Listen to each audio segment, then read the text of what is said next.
අද අප්‍රේල් මාසේ පළවෙනිදා. ඉතින් සිංහල හින්දු අලුත් අවුරුද්දට තව තියෙන්නේ දවස් කිහිපයයි.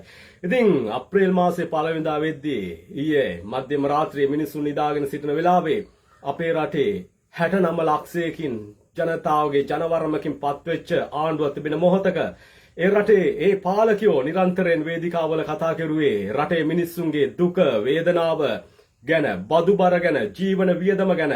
ඉතින් එහෙම කතා කරලා ලක්ෂ 69කට අධික ඡන්ද සංඛ්‍යාවක් අරගෙන මේ රටේ ජනාධිපති වෙච්ච උන්දා රට පාලනය කරන මොහොතේදී ඊයේ රටේ මිනිස්සු නිදියගෙන ඉද්දී ගෑස් මිල රුපියල් 420කින් ඉහළ දාලා තිබෙනවා.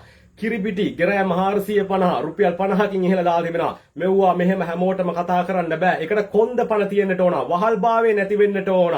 අපි මෙව්වා මෙහෙම කතා කරද්දී යමක් හරි කතා කරද්දී අපි දන්නවා දාර වහල් ජෙප්පන්ට රිදෙනවා කියලා. උඹලා වසනසන්නට අපි සූදානම් නැහැ. අපි අනුර වැඩ කළා නම් වැඩ කරවේ අනුර වේදිකාවල කියපු දේවල් වලට ඒ ප්‍රතිපත්ති ඒ විදිහට තියෙන්නට ඕන. අනුර නිරන්තරයෙන් මාලිමාවේ උන්දලා ටික නිරන්තරයෙන් වේදිකාවේ කතා කරුවේ මේ රටේ මිනිස්සුන්ගේ දුක වේදනාව පිළිබඳව. කුස්සිය අම්මා ගැන මාර දුකකින් මාර වේදනාවකින් උන්දා කතා කළේ. මතක ඇතිනේ කුස්සියට ගියාම කුස්සිය ආර්ථිකය පිරිහිලා කුස්සියේ අම්මට තමයි මේ ආර්ථිකය හොඳටම දැනෙන්නේ. දරුවට උයා ගන්න දෙයක් නැහැ. කුස්සිය අම්මා කඳුළු සලනවා. අම්මෝ දීපු පොර ටෝක් මතක් වෙද්දි නේද? ඉතින් එහෙම පොර ටෝක් දීපු උන්දගේ ආණ්ඩුව ඊයේ මධ්‍යම රාත්‍රියේ සිට ගෑස් මිල රුපියල් 420කින් වැඩි කරද්දී දැන් කුස්සිය අම්මට පට්ට සතුටු ඇති නේද? කුස්සිය අම්මානේ මම හරි සතුටෙන් ඉන්නේ කියලා කියනවා ඇති නේද? මේ රටේ කොච්චර කාන්තාවෝ ඉන්නවද? පිටරටකින් ගෙන එන කිරි ටික දීලා තමන්ගේ දරුවා හදන ලේ කිරි කරලා පොවන්නට අම්මට පුළුවන් කමක් නැහැ. හැබැයි ඒ නිසා දරුවා කොහොම හරි හදාගන්නට පිටින් ගේන කිරි ටික දීලා හරි ඒ දරුවව හදනවා. හැබැයි ඒකත් රුපියල් 50කින් මිල ඉහළ දානවා. 4 ගානකින් ඒකටත් බද්දක් ගහලා ඒකත් වැඩි කරලා තිබෙනවා. එතකොට අර දරුවන්ගේ අනාගතය වෙනුවෙන් කියලානේ කියන්නේ. දැන් එතකොට ඒ දරුවන්ට අනාගතයක් ඕනේ නැතුව ඇති නේද? උන් හැඳි ගෑවිලා මක බෑවිලා ගියා වේ වෙන්නේ නැති නේද?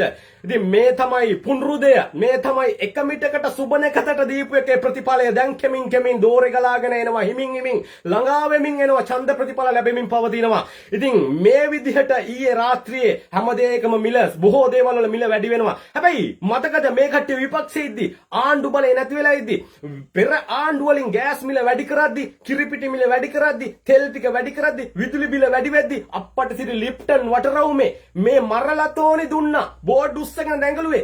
ජෙප්පෝ මේ වගේ කවි රචනා ලියුවේ. රෙද්ද උස්සගෙන දැඟලුවේ. දැන් බලන්නකො යට එක හංගගෙන ලස්සනට ඉන්න හැටි. ඇයි තමන්ගේ නායකයා තමන්ගේ ආණ්ඩුව තමන්ගේ පාලකයෝ තමන්ගේ ආණ්ඩු තමන්ගේ පාලකයෝ මේ විදිහට මිල වැඩි කරද්දී එව්ව සාධාරණය කරනවා. ලෝක වෙළඳ පොලේ භාණ්ඩවල මිල ඉහළ යද්දී ලංකාවේ මිල ඉහළ යනවා නම් මොනවටද ආණ්ඩු කියලා හපුන් තමයි දැන් රට පාලනය කරන්නේ. ඉතින් එහෙමුන්ගේ කාලේ තමයි දැන් මෙව්වා ඉහළ යන්නේ. මේවා එහෙම වැඩි වෙද්දී රුපියල් 10කින් තෙල් සොච්චමක් අඩු කරුවා. මාස ගානකට පස්සේ පෙට්‍රෝල් පමණක් ඩීසල් භූමි තෙල් එහෙම අඩු කරුවේ නැහැ. මොකද මුහුද යන මිනිහට සහන නැහැ. මගී ප්‍රවාහණයට සහන නැහැ. ඒවා ඒ ආකාරයෙන්ම තිබ්බා. මොකද අතනින් 400 500ක් මිල වැඩි කරලා තිබෙනවානේ. 10කින් හරි අඩු කරලා දාර වස්සන්ව දෝතේ තියලා නලවන්නට එපා. උන්ව සතුටු කරන්නට ඕන. පුංචි දොළපිදේනියක් ඒකට දීලා තියෙනවා. අන්න සතුටු වෙලා ඉන්නවා දාර වස්සෝ ටික වැස්සෝ ටික.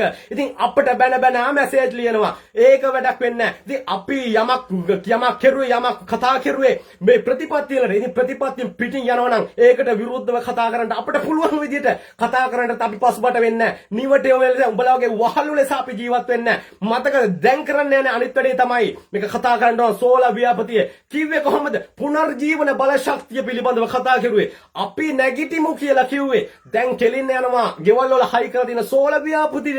දැන් ඒකටත් කෙලින්න බලාපොරොත්තු ඉන්නවා. හැබැයි වේදිකාවල ඕවා විතරක් නෙමෙයි මේකත් මතක් කරන්නට ඕන කෙටියෙන් යුතුව කිව්වේ කොහොමද? මා අනේ අප්‍රේල් මාසේ පඩි එහෙම රාජසේවකයෝ ගත්තා නම් පොඩ්ඩක් දාන්නකො කටි ගත්ත වාහන වල ෆොටෝ ටික. මාසේ පඩියේ වික්ස් කාර් එක එහෙම ගන්න නැතිනම් ලක්ෂ $12ට නේද? අනුර කිව්වේ ජපන් බයික් ගැන. දැන් ජපන් බයික් තියා ඉන්දියන් CD100 එකවත් මිනිහ කොල්ලෙකුට ගන්න බෑ. ඇයි මේ රටේ තරුණයන්ගේ හීන නැද්ද? යකෝ මම අවුරුදු 26ක් මැද පෙරදිග රටවල් 5ක වැඩ කරනවා. මම S2කින් දැක්කා ඒ රටවල වල විඳින ඒ රටවල තරුණයන්ගේ ජීවිතවල තියෙන සැප සම්පත්. උන් ජීවිතේ විඳිනවා.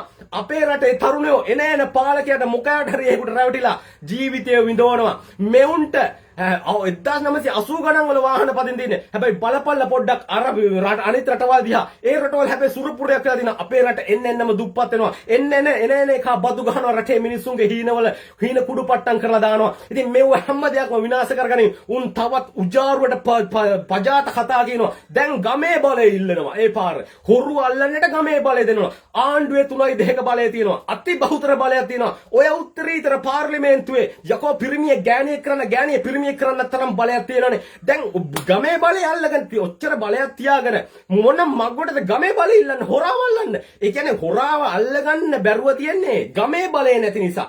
ගමේ බලය ඕන හොරාව අල්ලගන්න. හොරාට දඬුවම් කරන්නට ගමේ බලය ඕන.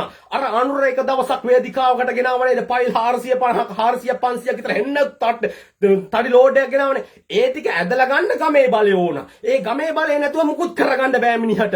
ඉතින් ඇත්තටම තව දුරටත් අපි නම් රැවටෙන්නේ ඔය පච අහලා දැන් කන් දෙක හොඳට පිරලා තියන්නේ ඇති. මොකද අපිත් බලාපොරොත්තුවක් තිබ්බා මේ රටේ හැම මිනිහෙකින් බලාපොරොත්තු තිබ්බා. ඔය වේදිකාවේ ඉදිරියේ ගිහිල්ලා ඔය අපිට මේකේ අර කමෙන්ට් සෙක්ෂන් වල සමහර ජෙප්පෝ කියනනේ අපිට කිසිම දෙයක් එපා. අපිට රට තිබුණොත් ඇති කියලා. දැන් ඔය රට තිබුණොත් ඇති කියන කිස්සු ජෙප්පෝ අපි කිසිම දෙයක් බලාපොරොත්තු නැහැ කියන උඹලා දැන් තෙල් සෙට් එකට ගිහිල්ලා අර ඊයේ රෑ උඹලට සොච්චමක් දුන්නානේ සන්තෝෂමක් දුන්නා රුපියල් 10කින් අඩු කරලා. දැන් උඹලා තෙල් ගහද්දි කියනවාද අයියේ ඔය 10 අපිට එපා. ඔයා ගහන්න ඉස්සර තිබුණු මුදලටම කියලා කියන නෑනේ තොපිත් ඒක ගන්නවානේ සතුටෙන් යුතුව ගන්නවා. ගන්න ගමන් හાર્ඩ් එකකුත් දානවා. එහෙම තමයි. උඹලා වේදිකාවල ඉදිරියේ එදා අනුර ඔය ජපන් බයික් ගැන කියද්දි උඹලා අප්පුඩි ගැහුවේ නැද්ද? යකෝ මමත් වේදිකාවල ඉදිරියේ හිටියානේ. අපිත් ඔය ලයිව් දුන්නානේ. එතකොට අපි දැක්කනේ උඹලගේ හැසිරීම. උඹලා අප්පුඩි ගහලා බල්ටි ගහලා විසිල් ගැහුවේ ජපන් බයික් දෙනවා කියද්දි ලක්ෂ 12 20 කාරක දෙනවා කියලා කියද්දි උඹලා අප්පුඩි ගැහුවා. උඹලා සතුටු වුණා. උඹලගේ අරමුණ ඒක තමයි. උඹලා බලාපොරොත්තු වුණා. දැන් උඹලා අපිට චෝදනා කරනවා. අපි මෙවට විරුද්ධව කතා කරපුවාම තොපි අපිට කියනවා අන්න මොනවා හරි ලැබුණ නැති දෙයක් නිසා මොනවා හරි වරප්‍රසාද ලැබුණේ අන්න අරු මඩ ගහනවා. කිසිම මඩක් ගහන්නේ එක මඩක් ඔප්පු කරපියව බලන්න. අපි කියන්නේ වේදිකාවේ අනුර කියපු දේවල් සහ දැන් කියන කතාවක් අතර අනේ අර කාගේද නියාමයක් තියෙනවා කියනවනේ. අන්න ඒ වගේ තමයි මෙයාගේ තුන්වෙනි නියාමයක් තියෙනවා. හැම කතාවකටම පෙර කතාවක් තියෙනවා. කියපු දේවල් කරන්න ඕන. හැබැයි අනුර මේ විදියට රටේ මිනිස්සුන්ට බදු ගහන කතාව කිව්වේ නැහැ. ජීවන වියදම මේ විදියට වැඩි කරන බව කිව්වේ නැහැ. ඉතින් මෙව්ව ගැන කතා කරද්දී උඹලා රිදෙනව වෙන්නේ නැති. සෝරි තමයි. ඉතින් තව දුරටත් අපි නම් රැවටෙන්නේ මේ පාර පළාත් පාලන මැතිවරණදී අපේ ඡන්ද එකක්වත් අනුරට දෙන්නේ නැහැ. මාලිමාවට දෙන්නේ නැහැ. එක ප්‍රසිද්ධිය කියන්නට ඕන. ගිය පාර ගෙදර තිබ්බ ඡන්ද 5යි 5න් 3ක් ලැබුණා. 2ක් ලැබුණේ නැහැ. මේ පාර එකක්වත් දෙන්නේ නැහැ. මොකද තව දුරටත් හොරු අල්ල ගන්න බැරි 3න් 2 අති බහුතර බලය තියාගෙන පාර්ලිමේන්තුවේ හොරාව අල්ල ගන්න බැරි අඩුම තරමේ මහින්දයාව තව මාර්ග ගෙදරින් එලව ගන්න බෑ. ලක්ෂ 45 46ක් දීලා තවමත් මේ රටේ මිනිස්සුන්ගේ නෙමෙයිද එතකොට ඉන්නේ. එතකොට දැන් මහින්ද ඉන්නේ එහෙමද? නෑ. තවමත් මහින්දව තඩු ගන්න එලව ගන්න බැරි මිනිහෙකුට ගමේ බලය දෙන්න උඹලට පිස්සුනට අපිට පිස්සු නැති බව තමයි මතක් කරන්